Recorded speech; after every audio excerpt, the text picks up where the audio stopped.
Hello dear student, welcome to Kotputli education. आज हम बात करेंगे जो प्रीवियस ईयर क्वेश्चन थे एलएलबी जो ईयरली होता था पहले, उसी के प्रीवियस ईयर क्वेश्चन टोर्ट के।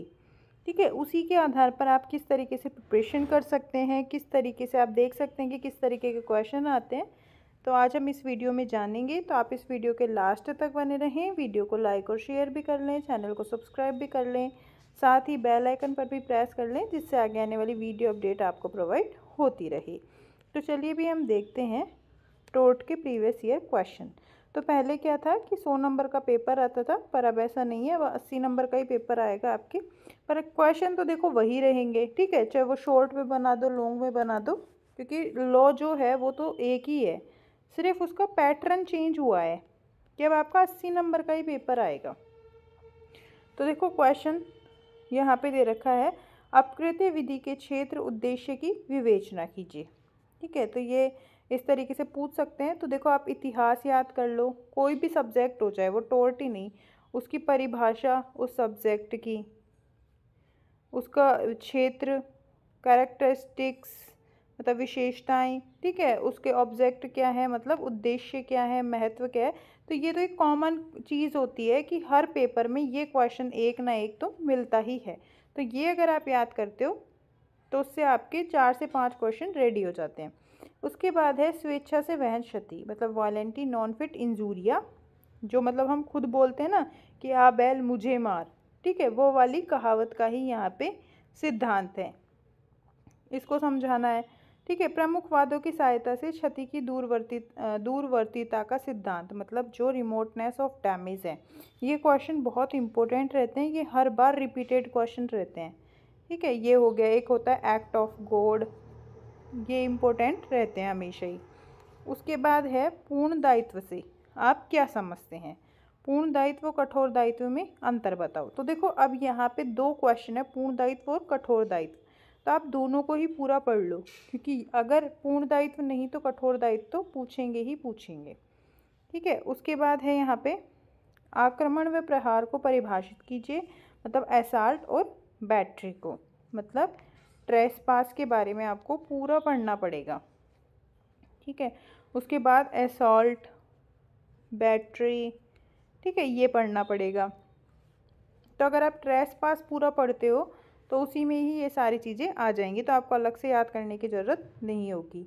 उसके बाद है अतिचार से आप क्या समझते हैं। तो देखो यहाँ पे ये आ गया।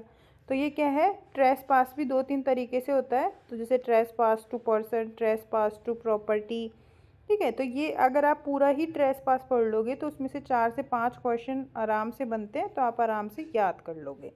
उसके बाद है नेग्लिजेंसी। ठीक है, नेग्लिजेंसी क्या है उसको बताओ, और नेग्लिजेंसी के सारे मतलब आपको पॉइंट टू पॉइंट लर्न करने हैं। और उसके बाद है यहाँ पे न्यूसेंस के बारे में, तो अगर आप न्यूसेंस पूरा पढ़ लेते हो, ठीक है, तो फिर आपको दिक्कत नहीं आएगी कि आप उसके डिफरेंसेस वगैरह सब कर सकते हो। और उसके बाद है फॉल्स इम्प्रिजमेंट और मॉलिशियस प्रोसिक्यूशन मतलब विद्वेषपूर्ण अभियोजन। तो इस तरीके के क्वेश्चन देखने को मिलते हैं। उसके बाद है यहाँ पे एक एक क्वेश्चन आपका कंज्यूमर प्रोटेक्शन एक्ट और मोटर व्हीकल एक्ट में से भी पूछा जाएगा। तो अगर मोटर व्हीकल एक्ट में आप सारे ही पॉइंट्स पढ़ लो तो उसमें से आप क्वेश्चन लिख सकते हो, मतलब पूरा आप लिख सकते हो। अगर कोई भी क्वेश्चन आए तो उसमें पूरा लिख दो, तो ऐसे नंबर जो है सही मिल जाते हैं। उसके बाद है यहाँ पे शॉर्ट क्वेश्चंस देखो, अब अपकृत्य को परिभाषित कीजिए। ठीक है, ये भी प्रीवियस ईयर क्वेश्चन पेपर में से ही है। क्या कोई व्यक्ति मानसिक आघात के लिए क्षतिपूर्ति ले सकता है। ठीक है, तो recover of damage nervous shock के लिए। फिर है साइंटर रूल, अवबोधन का नियम क्या है, प्रतिनिधित्व के दायित्व क्या है, उपताप क्या है। ठीक है, तो देखो आपको क्या करना है, जो भी आप हिंदी में पढ़ो ना उसका इंग्लिश मीनिंग भी देखते रहना, क्योंकि हिंदी में 2-3 तरीके से बता देते हैं। जैसे न्यूसेंस है, ठीक है, अब उपताप है यहाँ पे, और मान लो खाली न्यूसेंस ही लिख दिया तो अब आप समझने में दिक्कत होती है, तो इसलिए दोनों वर्ड्स देखो। फिर है इंटिमिडेशंस, अभित्रास क्या है, फिर है असॉल्ट क्या है, ठीक है, सब परिवर्तन क्या है, थर्ड पार्टी रिस्क क्या है, मोटर व्हीकल यान को परिभाषित कीजिए। तो इस तरीके की परिभाषा आपको छोटी छोटी याद कर लेनी है। जब आप पूरे पूरे टॉपिक पढ़ लोगे तो आराम से आपको ये परिभाषाएं भी याद हो जाएंगी।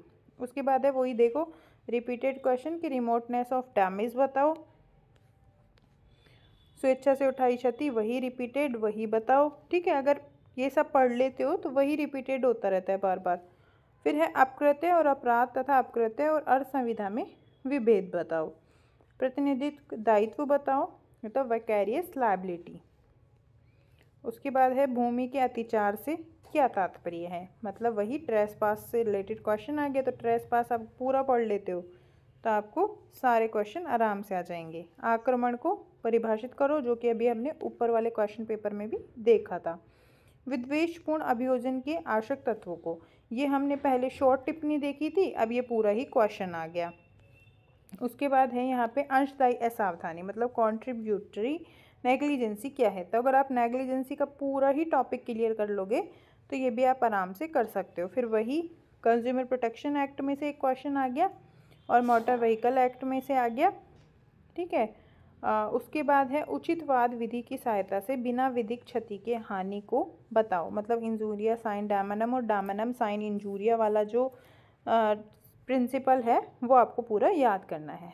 राइलैंड नाम फ्लेचर वाला बताना है, वही स्ट्रिक्ट लायबिलिटी।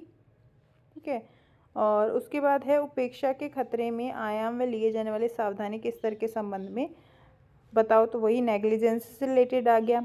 अब मान लो ऐसा क्वेश्चन आ गया, ठीक है, तो अब आप क्या समझोगे कि इसको कैसे करें। अब आपको पता है ना उपेक्षा है यहाँ पे, तो उपेक्षा से रिलेटेड जितने भी टॉपिक है, उपेक्षा का अर्थ, परिचय, केसेस लॉ, इलस्ट्रेशन, उसके पॉइंट सारे, ठीक है, ये किस टाइप से हो सकती है वो सारा आपको बताना है। ठीक है, और यही इसमें पूछा जाता है। उसके बाद है मानहानि अपकृत्य, डिफामेशन के बारे में बताना है यहाँ पे, और डिफामेशन का पूरा अच्छे से याद भी कर लेना, इस पर शॉर्ट क्वेश्चन भी बनते हैं। और उपभोक्ता संरक्षण अधिनियम वाले के बारे में पूछा गया है, तो उपभोक्ता संरक्षण अधिनियम और मोटर व्हीकल एक्ट तो पूरा ही पढ़ लेना आप। ठीक है, तो इस तरीके से रिपीटेड क्वेश्चन होते हैं। अब हम तैयारी किस तरीके से करें, तो देखो यहाँ पे जितने भी क्वेश्चंस हैं, ठीक है, एक बार तो आप पूरे जो भी आप सीरीज बुक जो भी पढ़ रहे हो, नोट्स पढ़ रहे हो, वो पूरा पढ़ लो, फुल एक बार रीडिंग कर लो। ठीक है, याद मत करो पर एक बार रीड कर लो उसको। ठीक है, फुल रीड के बाद आप ये क्वेश्चन पेपर देखो। क्वेश्चन पेपर में जितने भी क्वेश्चंस हैं, ठीक है, मान लो नेग्लिजेंसी है, तब उसके आप एक नोटबुक बना लो कि ये मेरी टोर्ट की नोटबुक है, और फिर इसमें क्या करो नॉर्मल पॉइंट कि ठीक है मुझे पहले इसका परिचय लिखना है एग्ज़ाम में, उसके बाद इसकी परिभाषा लिखना है, ठीक है, उसके बाद इसका केसेस लॉ लिखना है, फिर इलस्ट्रेशन लिखना है, फिर इसके कैरेक्टरिस्टिक्स लिखने हैं, ये कितने टाइप की होती है वो लिखना है, फिर उसके बाद लास्ट में कंक्लूजन देना है। तो इस तरीके से अगर आप पॉइंट बना लेते हो ना तो आपके माइंड में वही सेट रहेगा और एग्ज़ाम में इसी पैटर्न के अकॉर्डिंग आप वैसे के वैसे लिख दोगे। फिर कोई और क्वेश्चन है, मान लो टिप्पणी है अब इस पेपर में, तो आपको क्या करना है फुल उसका पूरा याद करना है। जैसे मान लो ट्रेस पास था तो ट्रेस पास को आपको पूरा याद करना है, पर्सन के साथ कैसे होता है, प्रॉपर्टी के साथ कैसा होता है, ठीक है, उसके पॉइंट क्या क्या हैं।